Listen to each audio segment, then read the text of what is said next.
history where knowledge is readily available to all that go about trying to gain access to the knowledge that this world has to provide. And knowledge is provided through many, many avenues and many, many characters that walk amongst the earth, all experiencing different things, all with different perceptions and aspects of reality. And you can learn from every single one of them, as long as they resonate with what you are trying to achieve in your life. And you must be hungry and thirsty to acquire this knowledge, and make sure that you actually go about seeking it, going through it, and then practicing it until it eventually becomes who you are. And you no more have to go back to that knowledge to reach that state of mind that you know is going to get you to where you need to be. You really need to know how to do things as opposed to just knowing them, which we are coming from an age where it was enough to just know. If you had access to that knowledge, it will get you into high places. But now that everyone has access to that knowledge, now you actually have to put those steps into practice. This is a time in history where it's not enough to know. This is a time in history to know how, because information is so available, right? I mean, you don't need a doctor, you don't need a priest, you don't need a rabbi, you don't need a governor, you don't need a teacher to gain information. You need an authority any longer. Because of technology, we have access to information. Well, information creates awareness, and awareness is consciousness. And you can't have consciousness without energy. So people are beginning to wake up with a greater level of awareness of what's possible. So 15 years ago, 20 years ago, 10 years ago, I walked out and there was always a little resistance. But now people are coming because they want to actually experience the truth of it.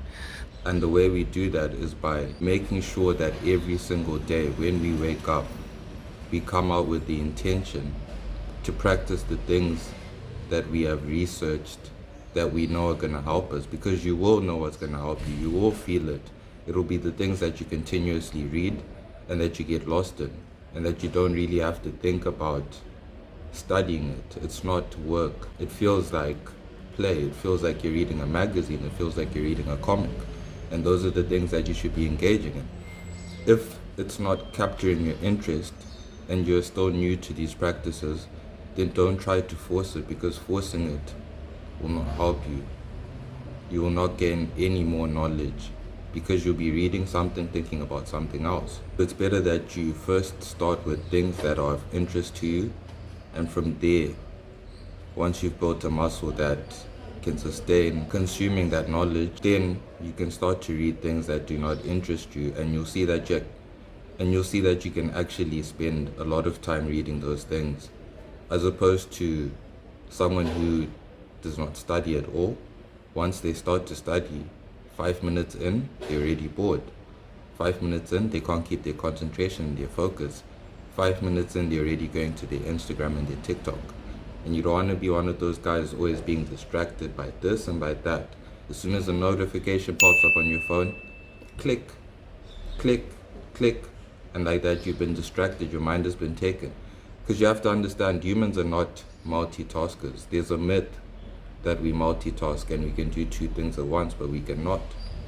Our minds are singularly focused, meaning that they focus on one thing. If I see the chair, I'm going to see the chair. Everything else gets blurred out. Like a camera, it focuses on one thing. So when you're doing two things at once, what you're actually doing is going from one task to another, back and forth, swinging like a pendulum, but never actually gaining any momentum to carry you forward. So you need to be able to abolish all distractions that are coming from life. And most distractions are coming from the device. If it's coming from outside, then you need to put yourself in a quiet room where there are no people. There's no distraction, no views, nothing that's going to catch your attention.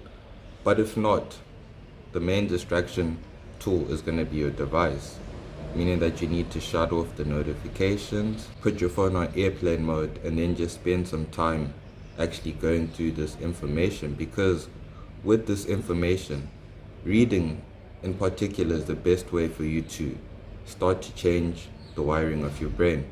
Because when you're reading, you're literally saying those words again in your head and they're sticking into your subconscious. You're literally becoming the words that you read.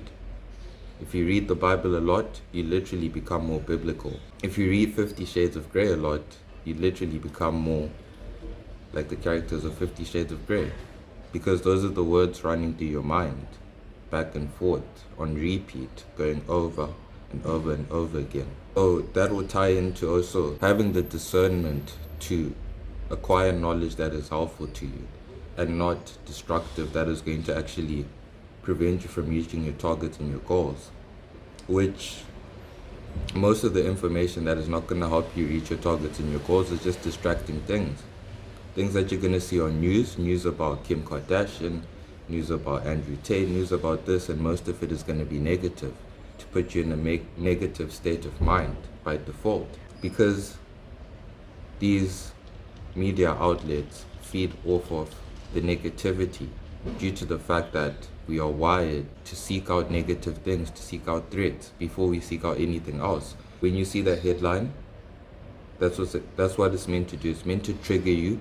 It's meant to engage your emotion so that you click on it and you continue reading it. But it's information that's not going to help you in any way in your life, because you're not in that situation. You're not in Andrew's situation. You're not in Kim's situation. You're not in Drake's situation. You're not in Kendrick's situation. You're not in Ronaldo's situation. So none of that information is going to help you. It's just passing by time because you're bored.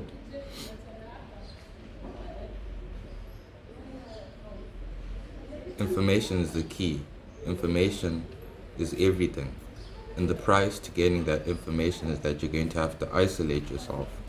But with that information, it's going to give you more time in your life. All the people that are not acquiring this information for the rest of their lives, they will be slaving away for the rest of their lives.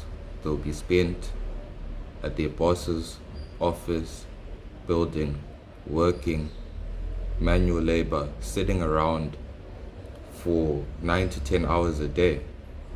And that's okay for a certain period of time when you're coming up, but you cannot do that forever. And the way to not do that forever is to gain information and knowledge that is going to help you climb into a new situation and climb out of the situation that you're currently in.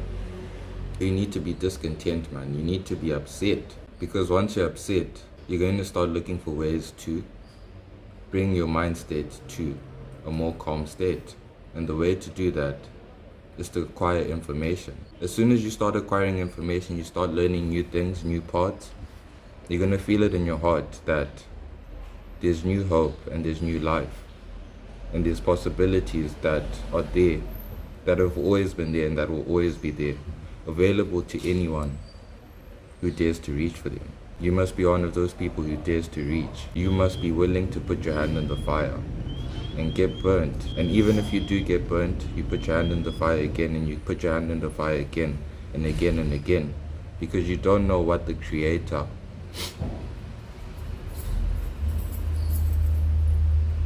has made of this reality. In this reality, anything is possible. So the more you keep reaching into that fire, there's a possibility that you become immune to that fire and you eventually get what you came to grab. But the key for you to put your hand in the fire is to know that you can put your hand in the fire, is the knowledge. And that's what you need to feed yourself and sustain yourself and keep yourself hungry and striving, so that you can carry out the Creator's plan, which is evolution.